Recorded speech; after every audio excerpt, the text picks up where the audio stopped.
seperti laparoskopi itu kan ada yang plastik, ya saya kira sih kalau instrumen gunting misalnya gitu atau forceps plastik sih nggak apa-apa sih saya kira gitu ya. Terus tapi kalau itu terkait misalnya energi gitu, nah itu ya bahaya kadang-kadang kalau seandainya hantaran energi apalagi pakai monopolar ya itu kemudian device-nya itu ada plastik, itu tergantung kadang-kadang plastik itu bisa pas jatuh rusak atau retak kan itu energinya bisa bocor gitu, yang tadi mungkin jadi burning gitu. Tapi kalau sekedar gunting gitu ya atau grasping gitu apa-apa. Dokter Jimmy atau Dokter Sarip ada pengalaman terkait ini untuk di klinik-klinik baru lah ya? Ya saya pernah ditawarin juga itu di klinik itu, ya dengan office tapi dengan itu untuk alat instrumennya itu memang dia yang fleksibel ya, fleksibel dari ya, ya gitu. Itu bisa nyantol ke komputer kita juga kadang-kadang. Nah itu saya nggak pengalaman ya, tapi kalau saya lihat sih kalau untuk office mungkin masih oke. Office aja ya, karena kan kameranya tetap rigid. Ya itu kan hanya untuk ngambilnya itu memang dia fleksibel. Hanya fleksibel itu kan masalahnya kalau kita ngambil jaringan atau ngambil apa, misalnya nih ketemu jaringan, nanti agak riskan itu untuk menariknya itu, takut ketekuk atau patah gitu. Itu aja. Biasanya sih kita nggak terbiasa dengan yang fleksibel. Biasanya semi rigid atau rigid untuk yang working channelnya. Itu aja sih. Siap, Dokter Jimmy mungkin.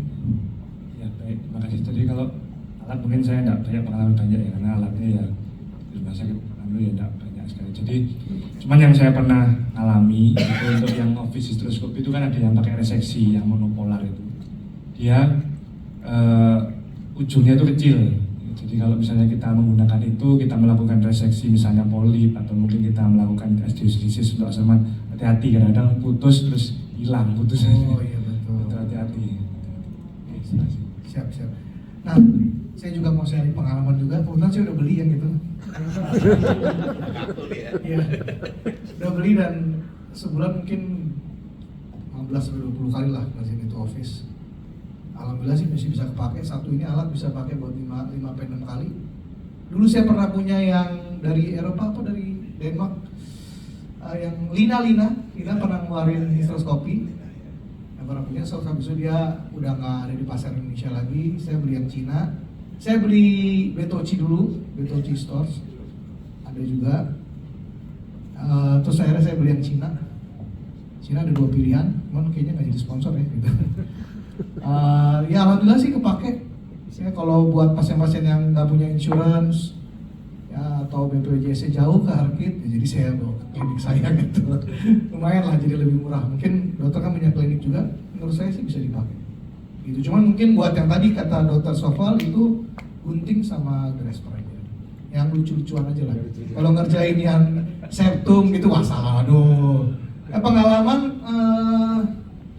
vagal reflex saya udah hampir 5 tahunan ngerjain office. Vagal reflex kurang lebih sekitar 2 kali lah, selalu pasang infus, selalu pasang atau enggak minimal fanfon, pasang monitor atau at least saturasi, ya sama sedia infus lainnya. Saya juga rada kaget juga waktu itu vagal reflex, saking udah deket sama pasien gitu kan, sampai tambah saya tempeleng ibunya gitu kan, pasang infus gitu, gitu, panik juga kita kalau vagal reflex itu, tensinya waduh, bikin shock lah gitu, bikin deg-degan gitu. Ya, jadi mesti hati-hati vagal reflex sama ini. Ya, sama satu lagi yang paling jangan lupa lagi trombus. Ya, kebetulan kemarin saya habis rapat di perkumpulan trombosis hemostasis Indonesia.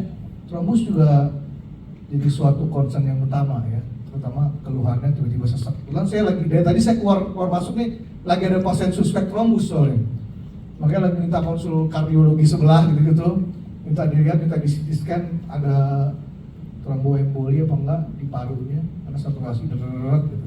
Pos hysteroscopy septum gitu ya. Oke. Ada pertanyaan yang lain? Saya jadi kebanyakan ngomong jadi harusnya pembicara nih. Silakan dok.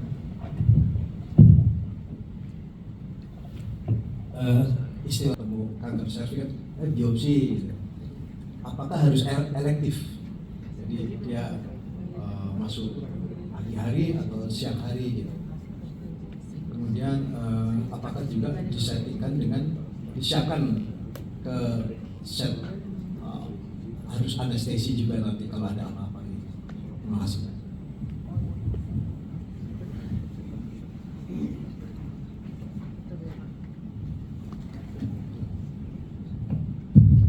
Terima kasih itu pertanyaannya jadi menarik.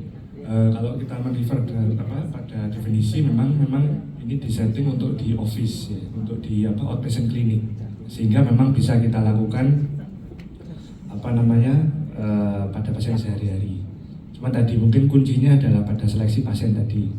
Apakah pasien ini misalnya layak untuk kita hanya untuk diagnosis kemudian biopsi, karena pasiennya bangun hanya diberikan oral analgetik ya, sehingga memang kita batasi mungkin tindakannya hanya biopsi atau mungkin ekstipasi yang simpel tadi. Kedua adalah nyeri dari mana? Biasanya nyeri itu kalau kita melakukan manipulasi mulut rahim dan kita manipulasi mengenai dinding uterus. Misalnya kita motong poli terus terlalu ekspansif sampai nyenggol endometrium, itu biasanya nyerinya datang dari sana. Sehingga mungkin karena tadi prinsip kita adalah untuk pasien-pasien yang bangun mungkin hanya diberikan oral analgesik, mungkin tindakannya kita kurangi. Nah, oleh karena itu yang penting adalah screening pada awal tadi. Kalau memang tidak memungkinkan, maka kita setting untuk di elektif, misalnya seperti itu. Kita siapkan biosnya, kita siapkan harinya. Ya, walaupun ini katakanlah office, tentu preparasi pasien tadi memang harus dilakukan. Kita evaluasi endometriumnya bagaimana. Kalau pada saat itu ternyata endometriumnya tebal, misalnya dari USG itu ternyata ketebalannya lebih dari 5 mili atau mungkin 7 mili dan sebagainya, ya mungkin ada baiknya kita atur dulu supaya pasien ini tidak cancel misalnya seperti itu. Bagus poinnya. Terima kasih Dr. Jimmy. Dr. Sarif atau Dr. Bidang? Cukup. Dr. Sarif silakan. Ya, kalau settingan office kan memang klinik ya saya kira ya. Jadi di klinik saya kira bisa. Hanya memang setuju harus persiapan juga, paling enggak ada jadwal lah gitu.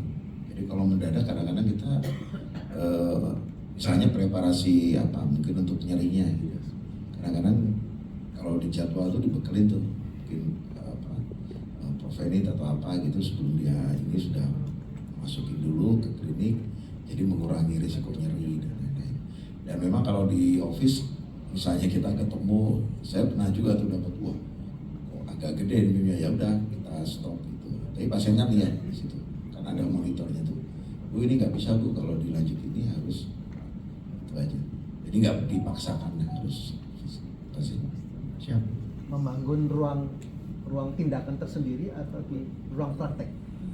Di ruang praktek mungkin bisa settingannya, tapi biasanya ada tempat sendiri aja kan, butuh paling nggak kan monitor cairan itu agak ribet. Kerjakan gitu. di pasien terakhir. Iya.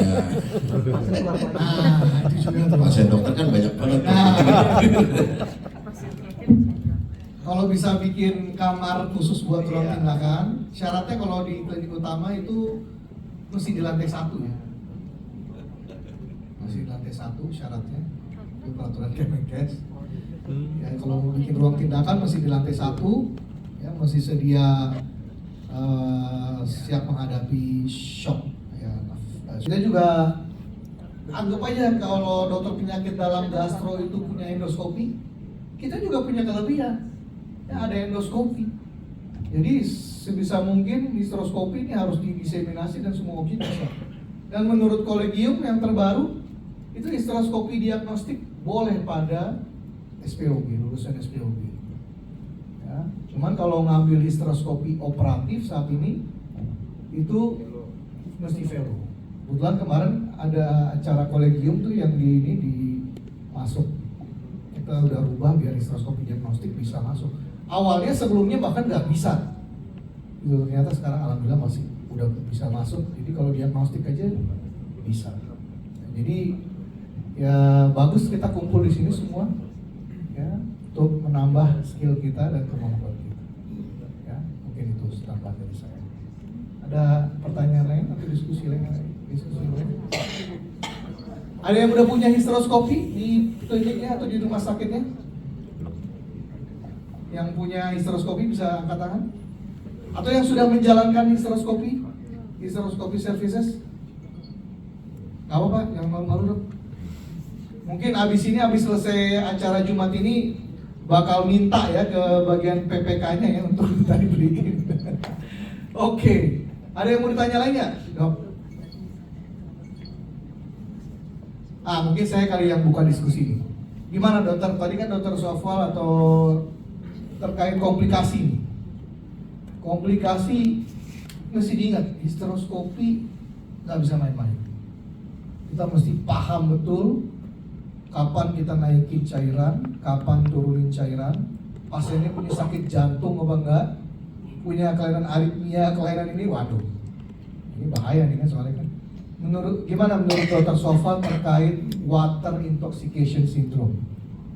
Nah ini mesti didengerin nih, baik-baik nih. Histeroskopi ada satu hal yang paling serem. Silakan Dr. Sofwal. Tadi ya, yang paling bisa terjadi pada fluid distending media kan nomor satu ya overload cairan gitu. Ya kalau yang lain-lain kan biasanya karena penggunaan non elektrolit ya. Kalau elektrolit itu yang penting adalah tadi pressure-nya berapa gitu. Memang ada diskusi di SGI juga pernah ada diskusi itu mengenai apakah 75 sampai 100 itu mutlak apa enggak gitu. Jadi karena sebenarnya ketika distensinya itu lebih luas ya, itu visualisasinya lebih bagus, otomatis kita kerja juga lebih cepat ya, lebih nyaman dan lebih cepat gitu. Nah, beda kalau misalnya karena kempes kayak gitu ya gitu. Nah kalau situasinya hanya sesaat kita naikkan gitu ya, terutama biasanya critical point adalah satu ketika menjelang melewati ostium uteri internum itu ya. Jadi kadang-kadang kan itu kan menyempit pada nulliparus ya, itu kan kecil biasanya gitu. Nah arahnya kemana supaya tadi di pukul 6 misalnya untuk antofleksi gitu lubangnya ya, kita mau menelusuri itu bisa dinaikkan. Saya biasa naikkan sampai 150. Tapi ketika hanya menjelang melewati di kanalis cervicalis mau OUI, begitu sudah lewat, masuk kavum uteri, turunkan lagi ke standarnya. Jangan kelupaan nanti minta perawat untuk menurunkan tekanannya itu. Nah, itu tips untuk melewati ostium uteri internum. Kemudian nanti ketika tindakan atau sudah masuk ke kavum uteri, kita kalau sudah cukup dengan 75 mau dinaikkan 100, asal tidak berarti MAP nggak apa-apa. Tapi kalau misalnya katakanlah kita butuh, ini nanggung nih kurang sedikit lagi misalnya katakanlah polip atau reseksi gitu, kita boleh naikkan tekanan, tapi harus dikalikan beberapa faktor. Kali faktor durasi gitu, kemudian kali faktor defisit cairan gitu ya. Kalau misalnya durasinya masih lama, tekanan tetap tinggi di atas 100 misalnya gitu, udah gitu defisitnya ternyata nggak dihitung, nah itu hati-hati malah petaka nanti gitu ya untuk intoksikasi cairan ya. Udah paham semuanya tadi ya? Melanjutkan teknik. Silakan. Airnya itu masuk ke dalam pembuluh darah intrauterin atau ke tuba? Iya. Jadi kalau ke dalam kavum uteri lewat tuba nggak apa-apa. Ya dia masuk ke dalam sistemik intrafasal sebenarnya gitu. Nah dari mana dia masuk itu? Satu, kalau tekanan tinggi bagaimanapun itu nanti dia bisa itu biasanya kan ada trauma kecil-kecil.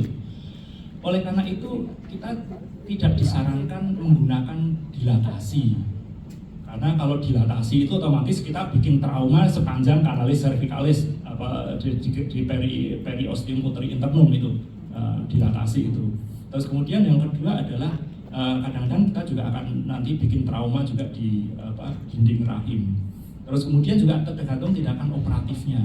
Nah, yang bahaya itu ya miom sama Asherman sama Mullerian anomali septum. Itu kan jelas terbuka itu ada trauma, jelas traumanya kita bikin gitu. Nah, trauma kemudian ada dorongan distensi media yang tinggi. Nah, itu yang kemudian dia melawan pressure dari pembuluh darah itu tadi, MAP-nya masuk, ya tinggal dikalikan tadi berapa lama, defisit berapa lama kayak gitu. Nah, apalagi kalau kita pakai cairan-cairan yang non elektrolit, ya berarti masing-masing spesifiknya kan ada bahaya. Ada yang amoniumnya bisa naik, ada CO2-nya jadi naik, PO2-nya turun atau dan sebagainya, natriumnya gitu. Ya, jadi bukan lewat tuba. Kalau lewat tuba ya nggak apa-apa. Nah, kan masuk ke kalkum peritoneal ya nggak apa-apa. Nanti kan terserap. Gitu. Apakah mirip dengan emboli air ketuban gitu? Iya, sebenarnya mirip aja. Jadi kalau misalnya tadi trombus itu juga sebenarnya karena ada perdarahan itu, kemudian perdarahan tidak langsung keluar lewat sistem irigasi, kan harusnya kan ada irigasinya gitu. Tapi kalau nggak keluar irigasi ya kecil-kecil trombus itu, jadi dia ya lewat dari itu tadi tekanan yang melewati MAP ke sistem vena. Gitu. Ya, jadi larinya ya kalau tromboemboli atau misalnya kayak tadi ya seperti itu lewat trauma pembuluh darah. Iya, saya tambahin juga. Ya. Saya punya pasien satu water intoxication syndrome 10 tahun yang lalu. Itu peristiwa yang sangat menyeramkan menurut saya. Meninggal pasiennya. Itu di RSM pun udah berapa kali lah itu. Gitu. Yang meninggal pasiennya, saya sampaikan ke pasien, ke ibu, ke bapaknya jawabnya satu doang. Alhamdulillah dong. Saya kaget-kaget. Suaminya pas tak kasih tahu, saya udah punya istri kedua, ketiga suami. Mumet banget. Jadi itu momennya adalah karena air banyak, ibunya ada sakit jantung juga. Jadi kalau ada pasien dengan sakit jantung, kelainan katup, kelainan irama jantung, kebetulan kan di harapan kita banyak banget pasien kayak gitu. Ya, lalu uterus besar, mesti hati-hati. Ya, bahwa defisit volume ini berubah pada pasien jantung dan pasien yang lain. Ya, jembatan kedelainya nggak boleh lebih dari 1000 defisit. Kalau kita pakai NaCl apa RL, itu poin pertama. Poin kedua, 1 jam. Saya selalu membatasi tim saya 1 jam. Yang ketiga, mesti siap tim. Anestesi mesti awas terkait water intoxication syndrome. Penolongan pertama, cek DPL sama elektrolit. Ya, pasiennya ini waktu itu hiponatremi, karena waktu itu masih awal, masih pakai water, belum pakai NaCl. Lalu concern kedua ini nanti pasiennya ada edema cerebri, meninggal karena edema cerebri. Itu masuk ICU, nggak sadar, ditanganin saraf dan sebagainya. Ya, jadi mesti concern banget. Histeroskopi bukan kayak laparoskopi. Laparoskopi jedret komplikasi kelihatan. Histeroskopi jedret masalah. Jadi mesti hati-hati banget. Ya, mungkin itu satu pesan saya. Dan jangan lupa juga terkait trombus. Ya, pasien yang saya hadapin ini trombus. Nah, sekarang saya lagi hadapin, cuman alhamdulillah sih bagus, udah berjalan dan sebagainya. Di dimer kita cek juga DPL sama elektrolit, cek PT fibrinogen di dimer, ya, di dimer meningkat, ada kelainan sesak, saturasi turun, mesti ingat ada emboli paru. Emboli paru pemeriksaannya apa? CT scan. CT scan dengan kontras. Radiologi punya CT scan yang bisa locate emboli paru. Kalau di tempat saya kebetulan udah gape banget terkait emboli dan gitu-gituan, maksudnya saya tahu langsung. Ya, jadi jangan dianggap enteng. Ya, mungkin dari saya itu. Ya, terima kasih pembicara semuanya. Kayaknya waktunya udah habis. Kita akan masuk ke coffee break terlebih dahulu. Ya.